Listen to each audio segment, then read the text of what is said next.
Diseases caused by the fungus Coleotrichum, particularly leaf spots, are very common in plant protection nurseries. This pathogen attacks a very wide range of ornamental, fruit and vegetable species, causing the disease commonly known as anthracnose.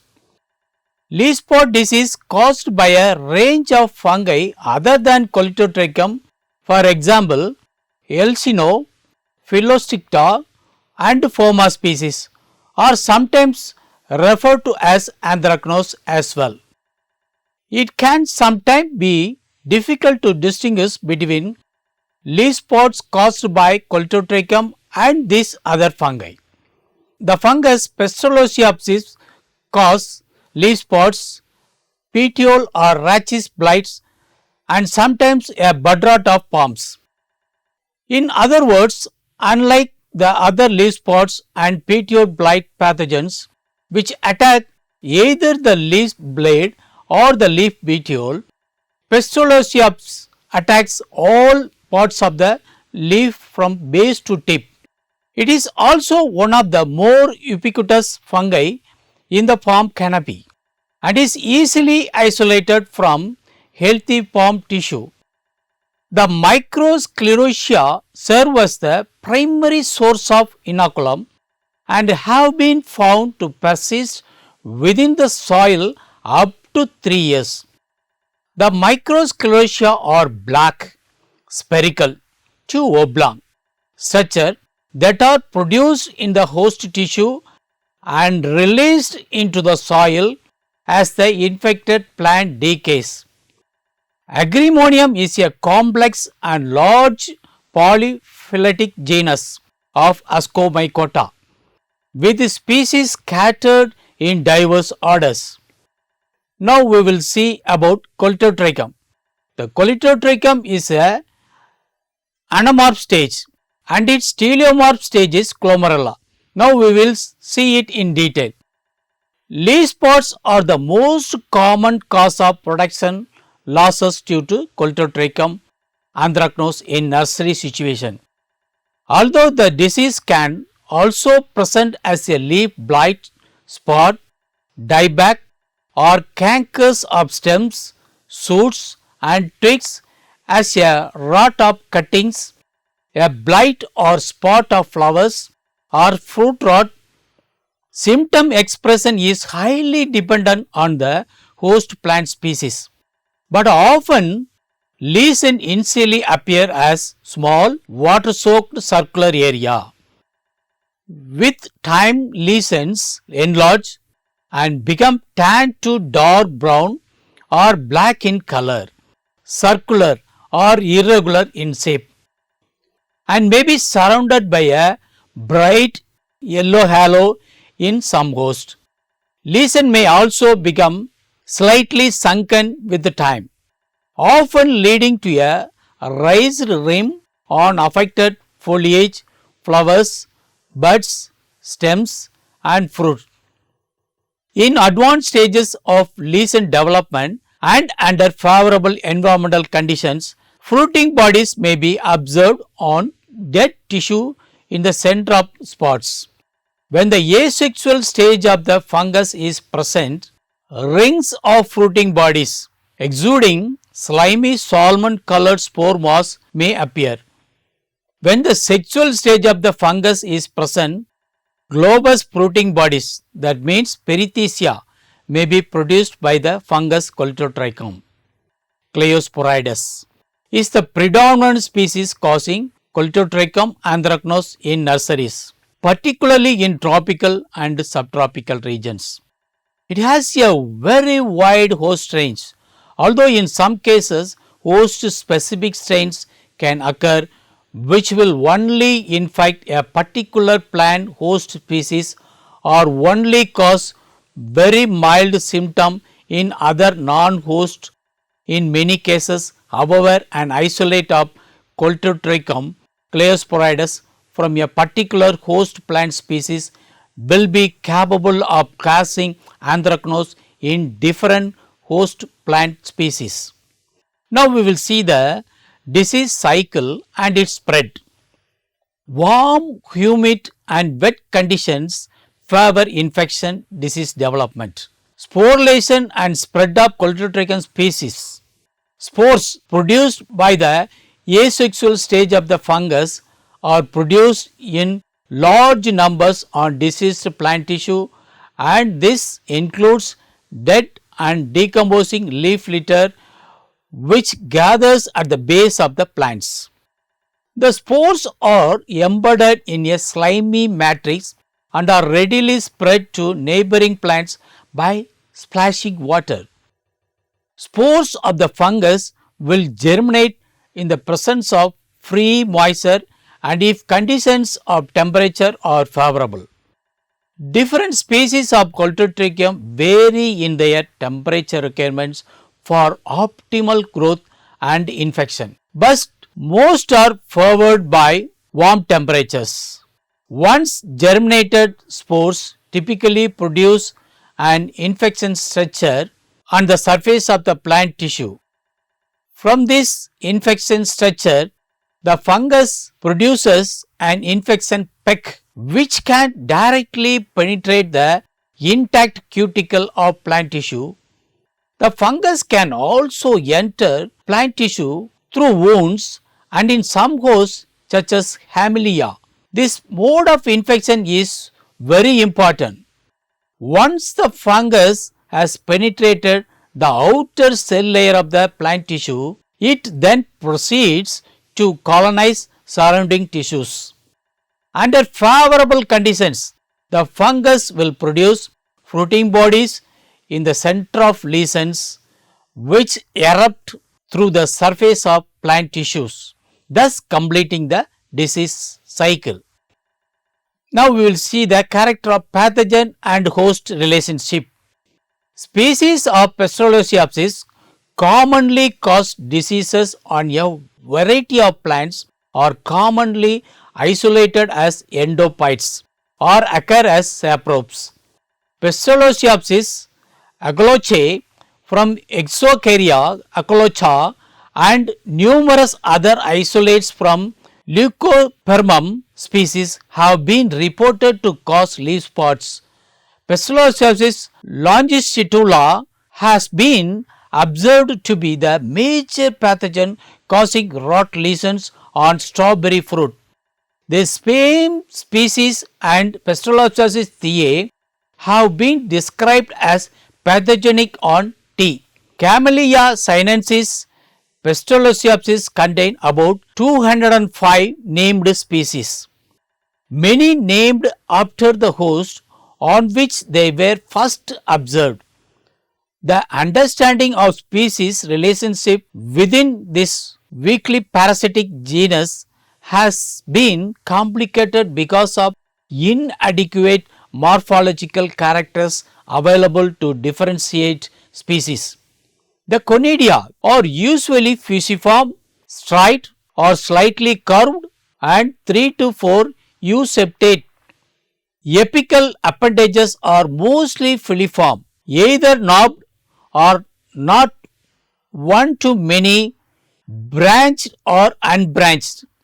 Basal appendages of 4 to 9 micrometer are usually present and arise from a basal cell. In many instances, the association with the specific host has provided a convenient means for species separation as well as describing new species. This practice has been common and has ultimately led to the assumption that some fungi are generally host specific. The concept of naming Pasteurellosiopsis species, especially those which are weakly parasitic based on host and disease symptom, is probably an inaccurate means of naming a particular species. Whether genetic differences among morphologically indistinguishable species from different hosts reflect an evolutionary adaptation to different hosts remain to be investigated. This lecture reports a molecular phylogenetic approach to determine phylogenetic relationship among morphologically indistinguishable species from different hosts. Pistolocypsis isolate from the host Scaevola hainensis, Leucospermum, Protea mellifera and several other hosts were made in an attempt to determine whether host is phylogenetically predictive.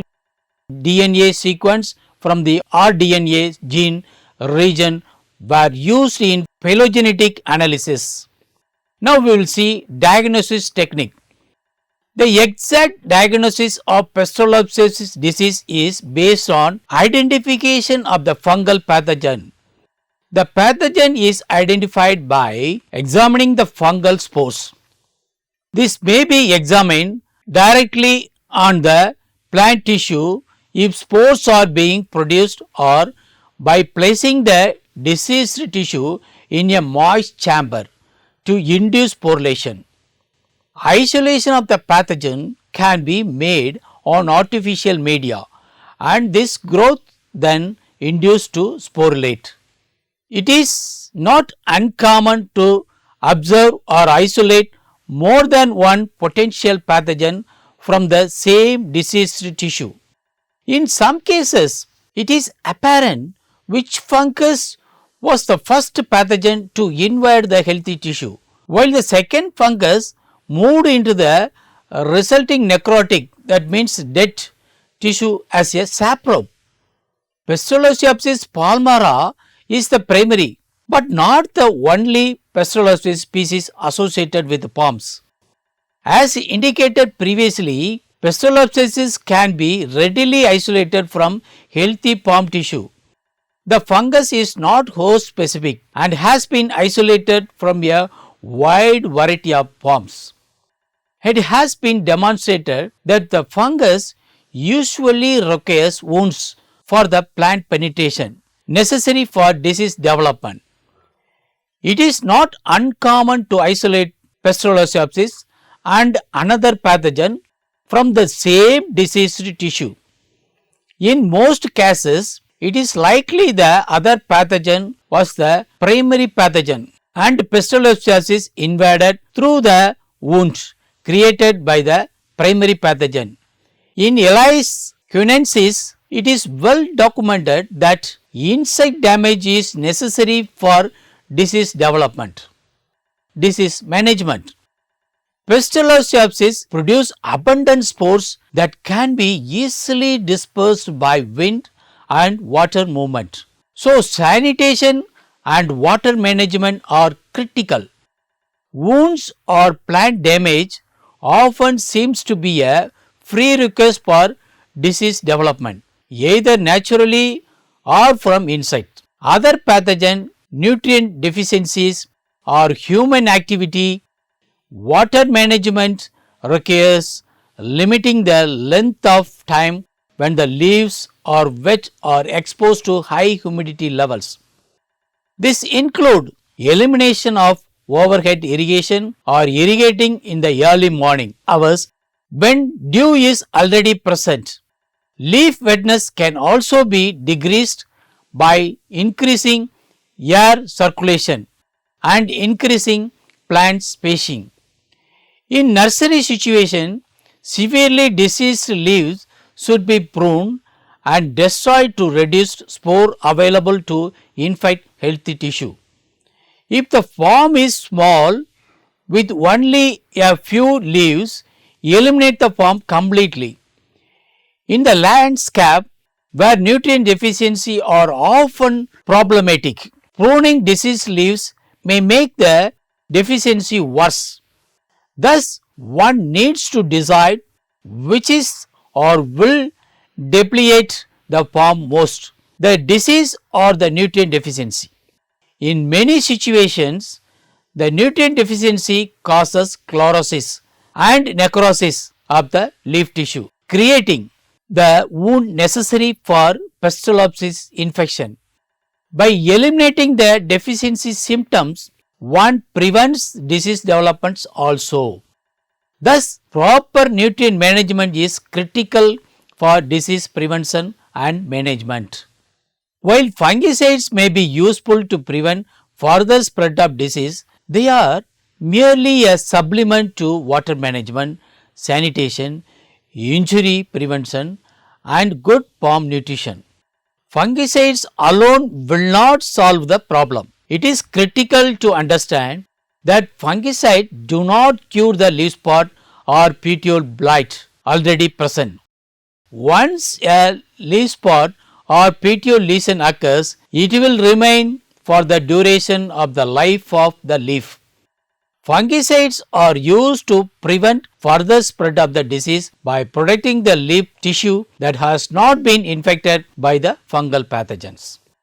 In the nursery situation, prune severely diseased leaves prior to fungicide application. These leaves needs to be removed anyway, and this will reduce the amount of fungicide used in the process. In the landscape situation, unless the leaf spot disease is severe, leaf pruning is not recommended unless the palm is free of nutrient deficiency. In general, nutrient deficiency are far more debilitating to the landscape palm than leaf spot disease. Pyricloria. Pyricloria is the anamorph stage and its teleomorph stage will be called as Magnophorthi. Pyricloria is a genus of fungi and was established by Saccardo in the year 1880. The polyphyletic nature of Pyricloria has been resolved and species of Pyriclorias, but the genus Pyricloria is named after the pyriform shape of its conidia. The Pyricloria genus includes species that are pathogenic on a wide range of monocot plants, for example, Pyricloria oryza.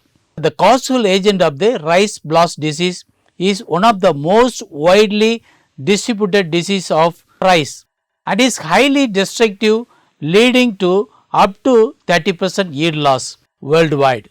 Pyricloria oryza isolates from rice are mostly host specific and in fact only few host plants besides rice, barley, lolium, Pyricloria oryza isolate from other host plants such as Elsne, Setaria and Triticum are also host specific and unable to infect rice. The closely related species Pyricloria oryza and Pyricloria gracia are indistinguishable in morphology of conidium, perithecium and ascospore. Pyricloria gracia isolates from Digitaria were shown to form a distinct clade by phylogenetic analysis and infect crabgrass, that means Digitaria, but not other hosts. However, some Pyricloria oryza isolate from rice and other grasses and some Pyricloria gracia isolate from crabgrasses were described to show cross infectivity on crabgrass and rice respectively. Now we will see the life cycle of the rice blast fungus Magnophorthi oryza. Rice blast disease caused by Pyricloria gracia is generally considered as major disease of rice because of its wide spread distribution and its destructiveness under favorable condition. In order to culture a fungi in the laboratory, it is essential to find out best medium for its growth and sporulation. Temperature and pH of the medium has profound effect upon the rate and the amount of growth and many other life processes. Carbon is an important element required by all the living organisms for metabolic activities.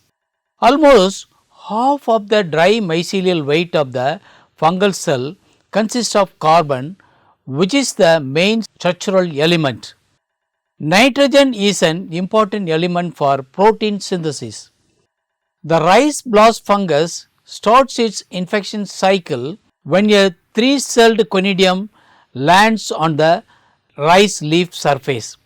The spore attaches to the hydrophobic cuticle and germinates, producing a narrow germ tube which subsequently flattens and hooks at its tips before differentiating into an aprosorium.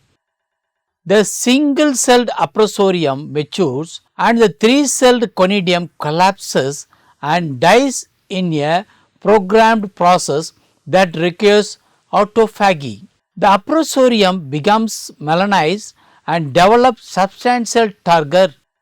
This translates into physical force and a narrow penetration peg forms at base, puncturing the cuticle and allowing entry into the rice epidermis.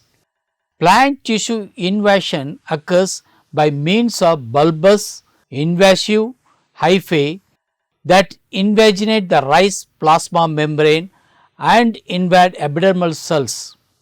Cell to cell movement can initially occur by plasmodesmata.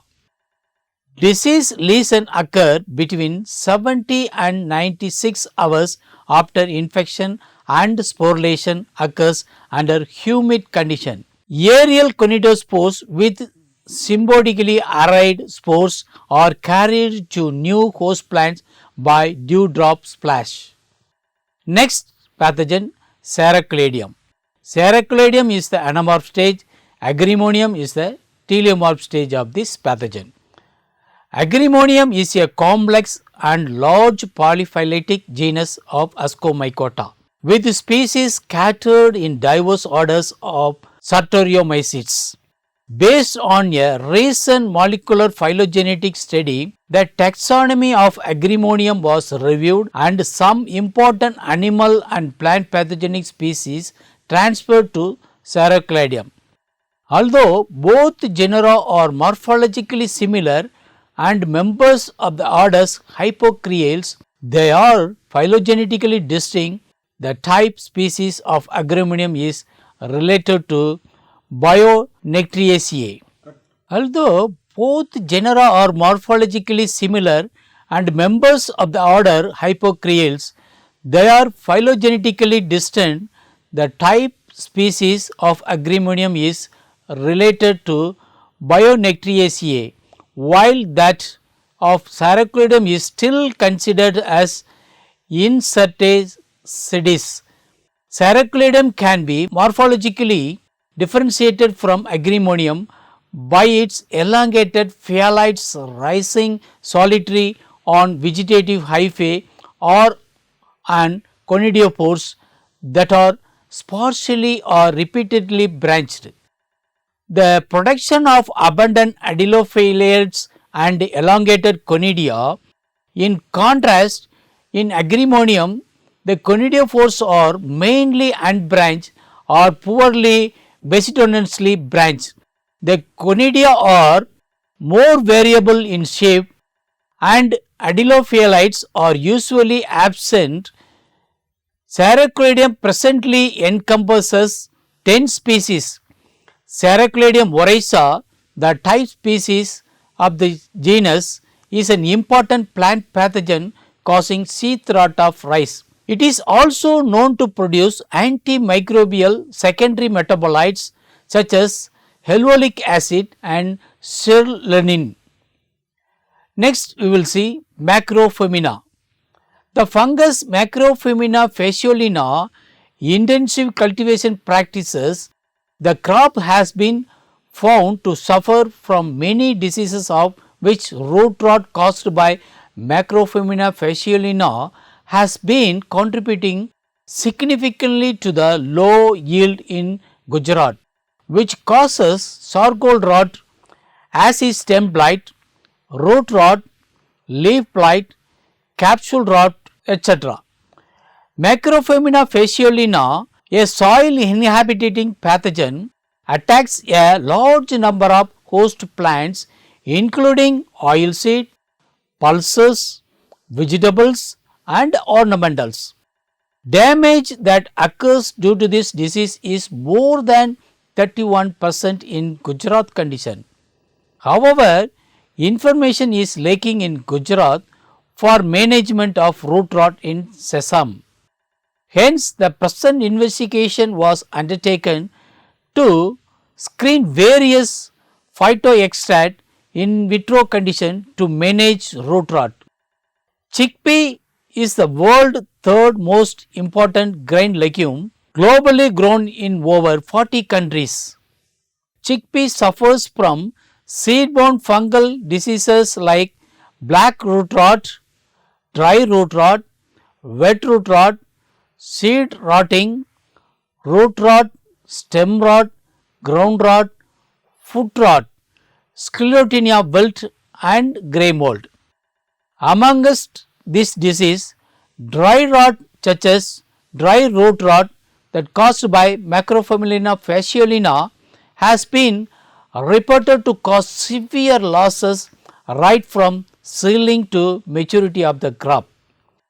Macrophyllina fasciolina had a wide host range and is responsible for causing losses on more than 500 cultivated and wild plant species. Now we will summarize this session. Colitotrichum claeosporidus is the predominant species causing Colitotrichum anthracnose in nurseries, particularly in tropical and subtropical regions. It has a very wide host range. Although in some cases host specific strains can occur which will only infect a particular plant species. In many cases, however, an isolate of Colitotrichum claeosporidus from a particular host plant species will be capable of causing anthracnose in a different host plant species. The fungus Pestalozziopsis causes leaf spots, petiole or rachis blight and sometimes a bud rot of palm. In other words, unlike the other leaf spot and petiole blight pathogens which attack either the leaf blade or the leaf petiole, Pestalozziopsis is a fungus that causes diseases of both the palm, leaf petiole and leaf blade, often at the same time. Palm leaf diseases caused by Pestalozziopsis are the same as those caused by Pestalozziopsis. Many palm are host to this fungi. However, the disease is often observed in Florida on Phoenix roboloni, where it can cause a fatal bud rot. Agrimonium is a complex and large polyphyletic genus of Ascomycota with species scattered in diverse orders of Satyriomycetes. Based on a recent molecular phylogenetic study, the taxonomy of Agrimonium was reviewed and some important animal and plant pathogenic species transferred to Sarocladium. Although both genera are morphologically similar and members of the order Hypocreales, they are phylogenetically distant. The type species of Agrimonium is related to Bionectriaceae, while that of Sarocladium is still considered as Insetta sedis Sarocladium. The microsclerotia serve as the primary source of inoculum and have been found to persist within the soil up to 3 years. The microsclerotia are black, spherical to oblong structure that are produced in the host tissue and released into the soil as the infected plant decays.